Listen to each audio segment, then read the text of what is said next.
Reproductive Health Month this month. Joining me in studio is Megan from the Infertility Association of South Africa and Dr. Sasha Edelstein. We're going to be talking about infertility in South Africa. Hello. Hi, Jennifer. Now, infertility, it's not something that we often speak about. From the association standpoint, what are you doing to get the message out there, and why is it important? Well, it's important because 1 in 6 couples are diagnosed with infertility, and you're right, it's not spoken about. It's been seen as a bit of a taboo subject up until now.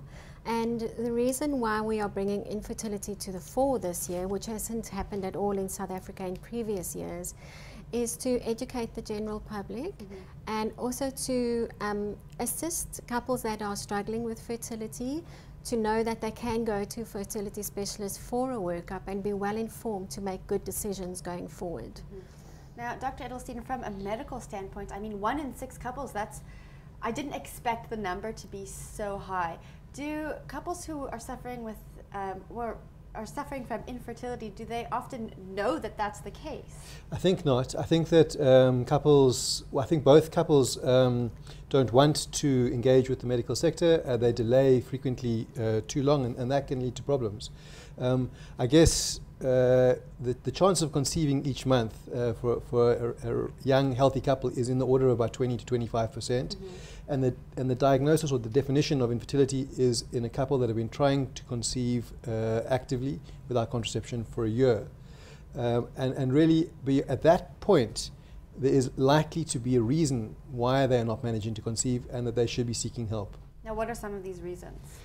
So infertility, it's relatively straightforward. Mechanically, it would be an issue about ovulation. So a woman needs to be ovulating in order to conceive. She needs to be releasing an egg. The egg needs to get taken up by her fallopian tubes and then fertilized by her partner's sperm, and it needs to implant in the endometrium. And those are the kind of mechanical issues that can cause problems. It can be a combination or one of those factors that can lead to infertility. Now, are there enough resources out there for couples who are struggling with infertility? You know, there's always a lot on the internet, but I think the challenge is to find good information. And that's one of the reasons why we started the association, is to be able to provide couples that are struggling with information that is valid and reliable, so again they can move forward to make the choices.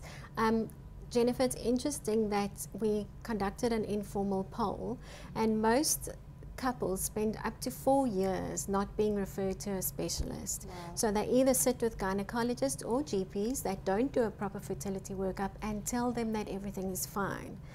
And the problem with that is really the emotional toll it takes on the couple. They are told everything's fine, but they carry on not being able to conceive. So it's a very dark place. And in addition, Dr. Sasha will confirm that fertility is time dependent. You know, if you wait 6 months, a year, 2 years before you go to a specialist, it could influence your ability to have success in treatment.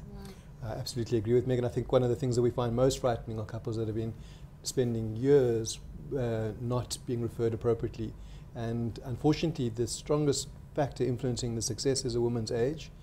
And as she goes beyond the age of 36, her chances of conceiving are declining. There are many women that manage to conceive after the age of 36, but there's definitely a factor of ovarian reserve that starts to play a role beyond the age of 36.